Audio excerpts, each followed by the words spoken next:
Bad grades. How to tell your parents that you got bad grades. If you are watching this video, stop everything you're doing right now. This is the only video on YouTube. There's a video above this video. There's a video below this video. Somehow you found my video. This is the only video on YouTube that will actually tell you really the real way how to tell your parents that you got bad grades. And I'm going to teach you something. It's called the contrast principle. By the end of this video, with this principle, this one little principle, you will know how to tell your parents that you got bad grades. And not only can you use this principle on your parents, you can use it on your job.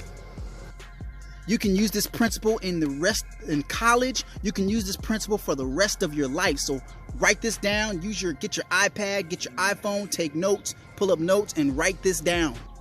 Ignore the notification you just got on your phone. Ignore the Snapchat. Ignore your IG. Ignore your IG for just a minute. Ignore the text you just got from your friend. Ignore all that stuff for just a minute. 1 minute, okay? Just ignore that. I'm going to read something to you, and this is going to change everything for you, and you'll be able to tell your parents how you got bad grades without them even flinching. They'll be probably hugging you after you tell them this story. Hold on a second. All the other videos that you see on YouTube are 7 years old, 6 years old. That's old stuff, man. You want updated video, updated content, right? Okay, let's get right to it. I'm gonna read you a story, and by the end of this story, you will see how to tell your parents you got bad grades. Are you ready? Nod your head. Yes, okay.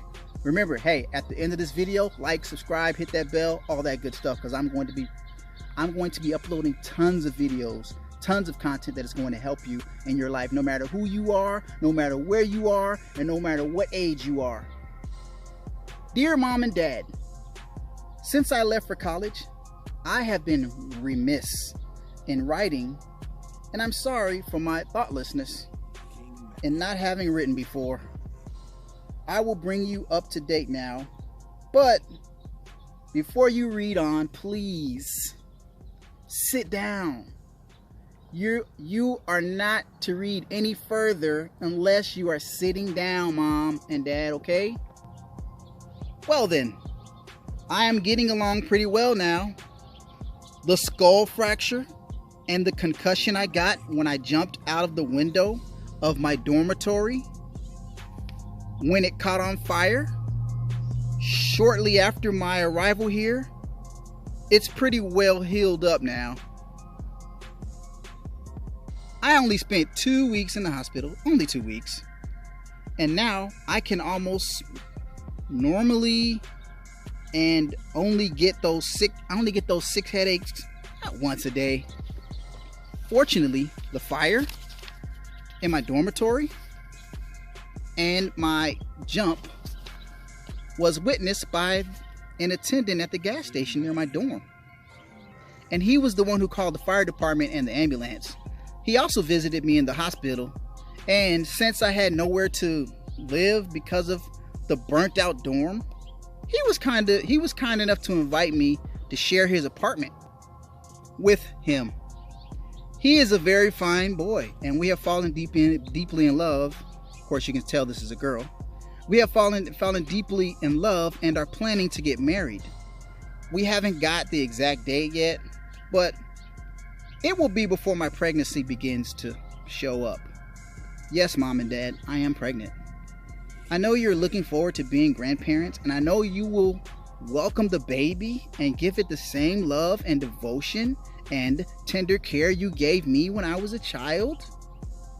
The reason for the delay in our marriage is that my boyfriend has a minor infection, which prevents us from passing our premarital blood test, and I carelessly caught it from him.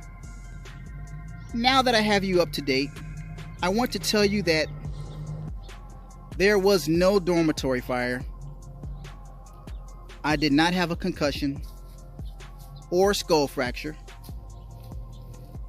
No, I'm not in the hospital. I never went to the hospital.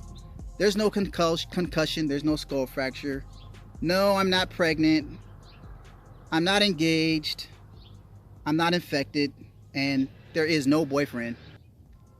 However, I am getting a D in American history and an F in chemistry. And I want you to see those marks in their proper perspective. Your loving daughter, Tanya.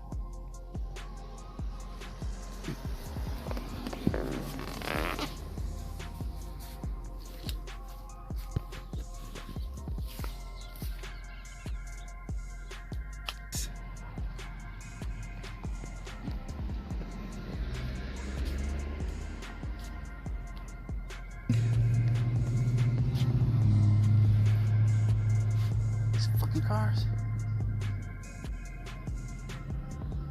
Oh, that's goddamn engines.